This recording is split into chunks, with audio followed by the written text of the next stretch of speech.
చిన్నప్పటి నుంచి ఒక ఆర్టిస్ట్ అవ్వాలి, ఎలాగైనా సరే ఒక స్క్రీన్ మీద నేను కనపడాలని ఎన్నో స్ట్రగుల్స్ పడుతూ ఒంటరిగా ఈరోజు జబర్దస్త్ అనే ప్లాట్ఫామ్ వరకు తన ఓన్ ఐడెంటిటీతో జబర్దస్త్ ప్లాట్ఫామ్ మీద దాకా వెళ్ళి తను ఏంటో అనేది నేను ప్రూవ్ చేసుకోవాలని ఈరోజు ప్రూవ్ చేసుకుంటున్నారు. తను ఎవరో కాదు, ఝాన్సీ. ఈరోజు మన స్టూడియోలో ఉన్నారు, ఆవిడని స్వాగతిద్దాం. Hi Jhansi. Hi. How are you? Fine. ఎలా నడుస్తుంది షూట్స్ అవన్నీ? Full busy. బానే ఉంది. ఫుల్ బిజీగా ఉన్నా ఈరోజు నా కోసం టైం కేటాయించి వచ్చావు. Thank you. And first of all congratulations. నువ్వు పడ్డ కష్టాలకి ఈరోజు ఫలితం అనేది దక్కిందని అనుకుంటున్నాను. సో ఎలా అనిపిస్తుంది అంటే ఎన్నో స్ట్రగుల్స్ పడుతూ ఈరోజు జబర్దస్త్ అనే ప్లాట్ఫామ్ మీద నిన్ను నువ్వు చూసుకోవడం ఎలా అనిపిస్తుంది? చాలా హ్యాపీగా అనిపిస్తుంది. అంటే ఎంతో మంది ఎన్నో మాటలు అన్నారు, ఒక్కదానివే ఈరోజు అంటే నీ వెనకాల బ్యాక్ బోన్ ఎవ్వరు లేకపోయినా కానీ ఈరోజు ఒక్కదానివే నిలబడ్డావు. సో దానంతటికి ఫలితం దక్కింది ఈరోజు. చాలా దక్కింది. ఇంకా దక్కాలని అనుకుంటున్నాను. అంటే ఇంకా దక్కాలంటే ఆల్రెడీ ప్రూవ్ చేసుకుంటున్నావు కదా? చేసుకుంటున్నాను. అంటే ఇదే కాకుండా ఇంకా సీరియల్స్ లో కొంచెం మంచి మంచి అవకాశాలు రావాలని. అదే ఇప్పుడే కెరీర్ ఇప్పుడే స్టార్ట్ అయింది కాబట్టి మెల్లగా. ఓకే, ప్రాపర్ అసలు ఎక్కడ మీది? ప్రాపర్ మాది తుని దగ్గర, అమ్మమ్మ వాళ్ళది లావుకొత్తూరు, ఓకే. నాన్నమ్మ వాళ్ళది అన్నవరం దగ్గర జీ కొత్తపల్లని, గొంజు కొత్తపల్లని ఊరు. ఓకే. ఇంకా అక్కడ తుని నుంచి హైదరాబాద్. ఎడ్యుకేషన్ ఇదంతా తునిలోనా హైదరాబాద్లోనా మొత్తం? మా ఊరి పక్కన తుని పక్కనే వెలంకొత్తూరు అని చిన్న గ్రామం ఉండేది, అందులోనే 10th వరకు కంప్లీట్ చేసా. ఇంటర్ వచ్చేసి తునిలో చేసా. ఓకే. తర్వాత హైదరాబాద్. ఏం చదువుకున్నావు? MLT చేసా. అది కూడా డిస్కంటిన్యూ చేసా. ఎందుకు? కొన్ని ప్రాబ్లమ్స్ వల్ల డిస్కంటిన్యూ. ఏంటి ప్రాబ్లమ్స్ అంటే ఏంటి? అంటే కొంతకాలం వరకు అమ్మ ఉండేది, 7 years వరకు. తర్వాత అమ్మ చనిపోగానే 10th వరకు అమ్మమ్మ దగ్గర ఉన్నా. అలాగే ఇంటర్ కూడా చదువుకుందాం అనుకున్న స్టేజ్ లో ఇంకా చిన్న ఇష్యూల వల్ల ఇంటి వదిలేసి హైదరాబాద్ రావాల్సి వచ్చేసింది. హైదరాబాద్ వచ్చి అసలు ఒక్కదానివి హైదరాబాద్కి వచ్చి అసలు ఎక్కడున్నావు? అంటే అందరు అబ్బాయిలు చెప్తూ ఉంటారు హైదరాబాద్కి వచ్చాను 500 రూపాయలు తీసుకుని ట్రైన్ ఎక్కేసని. ఒక ఆడపిల్లగా ఎన్ని కష్టాలు పడి ఉంటావు హైదరాబాద్కి వచ్చేసి? చాలా. హైదరాబాద్ అంటే నాకేందో తెలీదు. ఊర్లో ఏంటి, హైదరాబాద్ అంటే పెద్ద ఊరే అనుకునేదాన్ని. ఇంకా ఏం తెలియకుండానే ఒక చిన్న బ్యాగ్ తీసుకొని ట్రైన్ ఎక్కేసా. దిగిన వెంటనే రైల్వే స్టేషన్ నుంచి ఎటు వెళ్ళాలో తెలియదు. ఏదో బస్సు ఎక్కినా అది తిన్నంగా యూసఫ్ కూడా తీసుకొచ్చింది. బస్ స్టాప్ దగ్గర దిగిన అక్కడి నుంచి 1 month బస్ స్టాప్ లోనే నిద్రపోయినా. 1 month? 1 month ఒక 1.5. ఏ ఇయర్ లో ఇది? 2020-21 జరిగింది. అమ్మా. బస్ స్టాప్ లోనే నిద్రపోయినా. అక్కడ ఎవరైనా పెడితే తినడం, లేకపోతే ఏదైనా పని చేసుకోవడం. అంటే పని అంటే ఏం చేసుకున్నావు? లైక్ టిఫిన్ షాప్ లో ఇట్లా లైక్ ఉంటాయి కదా ప్లేట్లు కదా. అదే తప్పు కాదు, పని చేసుకున్నా.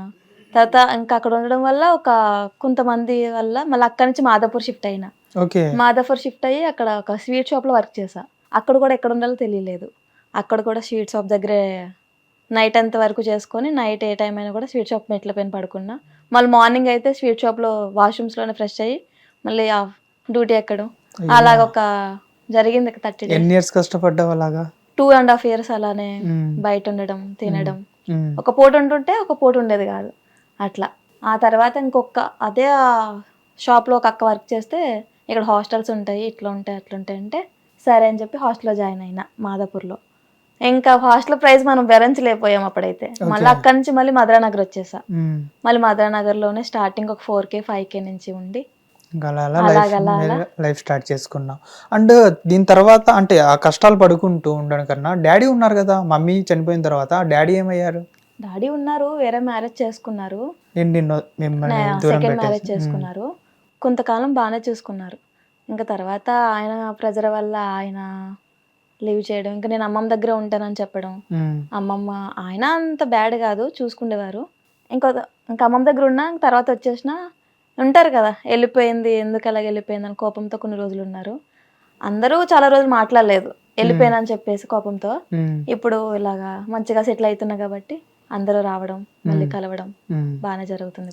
అండ్ ఇప్పుడు ఇంకోటి చూసుకుంటే నువ్వు అన్ని కష్టాలు పడుకుంటూ అంటే ఊర్లోనే ఉండొచ్చు కదా, హైదరాబాద్కి వచ్చి తెలిసి తెలియని ఊరు వచ్చేసి కష్టాలు పడుకుంటూ ఎవరు ఎలా ఉంటారో తెలియని సిటీ. దట్టు ఇంకోటి ఏంటంటే గ్లామర్ ఫీల్డ్ ఇక్కడే ఉంటుంది. సో మన ఇండస్ట్రీ మొత్తం ఇక్కడే ఉన్నది. అంటే ఏ టైంలో ఎవడొచ్చి ఎటు నుంచి అటాక్ చేస్తాడో కూడా తెలియదు. సో ఎందుకు అన్ని డైరీ తీసుకున్నావు? ఊర్లో ఉంటే ఇంక ఇంట్లో ఆడపిల్ల బయటకు వెళ్ళకూడదు అన్న కాన్సెప్ట్ ఒకటి ఉంటది కదా, దాని వల్ల నాకేం తెలిసేది కాదు. అంటే ఒక జైల్లో పెట్టేసినట్టు ఉండేది. నాకు ఇది చెయ్యాలి, అక్కడికి వెళ్ళాలి, ఇలాగ నేను యాక్టర్ అవ్వాలనుకుంటున్నా కదా, ఏదన్నా చెయ్యాలనిపించేది. ఇంకా అసలు ఎక్కడ మొదలైంది యాక్టర్ అవ్వాలి అని పిచ్చి? ఎక్కడ మొదలైంది నీకు? అసలు ఎవరిని చూసి మొదలైంది?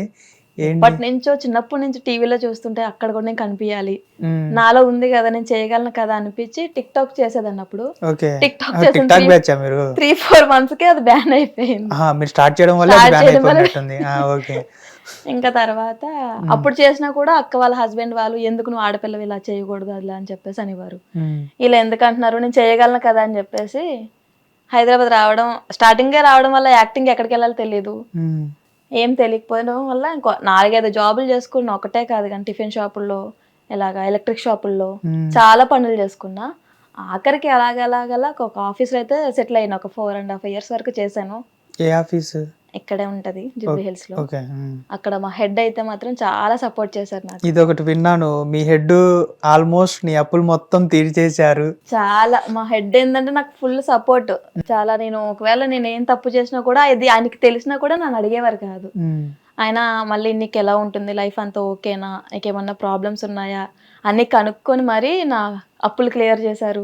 ఎవరు ఆ సార్ పేరేంటి? సార్ పేరు చెప్పలేను. పర్లేదు చెప్పొచ్చు, ఏం కాదు. అలాంటి వ్యక్తి పేరు చెప్పకపోతే ఎలాగా? చెప్పకూడదు అంతే. ఓకే.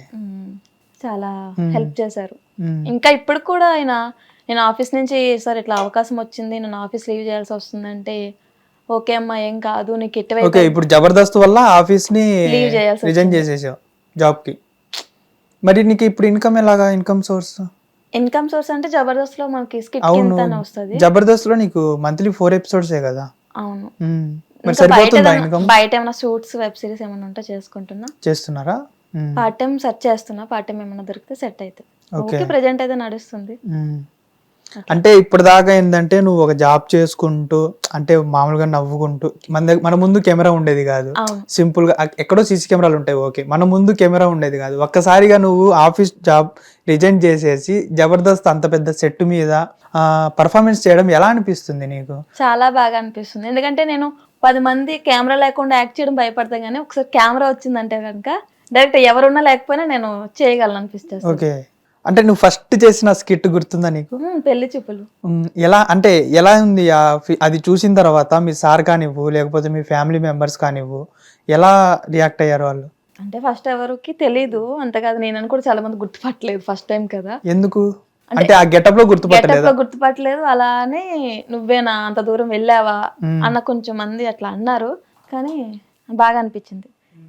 నేను అక్కడ స్టేజ్ మీద ఉన్నా కూడా నేనే ఇక్కడ ఉన్నాను, ఇంత పెద్దవాళ్ళ ముందు నేను ఉన్నానా అన్న ఆలోచన లోపల తిరుగుతుంది. అంటే ఇప్పుడు మీరు ఫస్ట్ స్కిట్ కి అంటే ఎంత తీసుకున్నావు పేమెంట్? ఫస్ట్ స్కిట్ పేమెంట్ అంటే అప్పటిదాకా ఎప్పుడు తీసుకోలేదు, ఒక ఆర్టిస్ట్ గా ఎప్పుడు పేమెంట్ తీసుకోలేదు? లేదు. అదే ఫస్ట్ స్కిట్, ఫస్ట్ పేమెంట్ అది ఆర్టిస్ట్ గా? లేదు. బయట నేను సిరీస్ నార్మల్ చేస్తుంటా కదా. ఓకే, దానికి తీసుకున్నా. సిరీస్ ఇంత ముందు చేసినా గానీ దానికి పేమెంట్ ఇచ్చేవారా? అంటే కొంతమందికి ఇవ్వరు కదా బయట ఫ్రీగా, అంటే ఛాన్సెస్ కోసం ఎదురు చూసే వాళ్ళకి ఛాన్స్ రావడమే గొప్ప అన్నట్టుగా కొంతమంది ఉంటారు. కానీ నేను చేసేవి ఏంటంటే నా గురించి వాళ్ళకి తెలుసు. ఓకే. తెలియడంతో తనకి ఇవ్వాలి అన్న ఆలోచనతో బాగా చేస్తుంది కదా.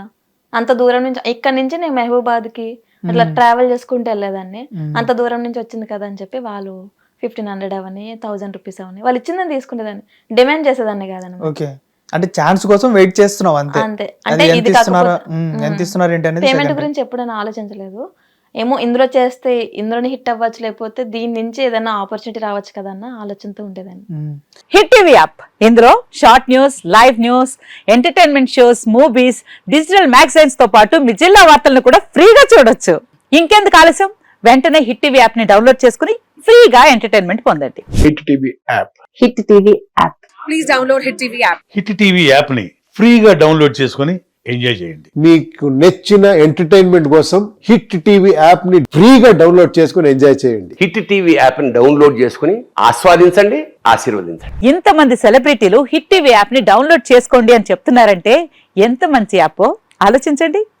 అమెరికా అమెరికా అమెరికా అమెరికాలో చదవాలనుకునే వాళ్ళకి విశ్వసనీయమైన పేరు మన శౌర్య కన్సల్టెన్సీ.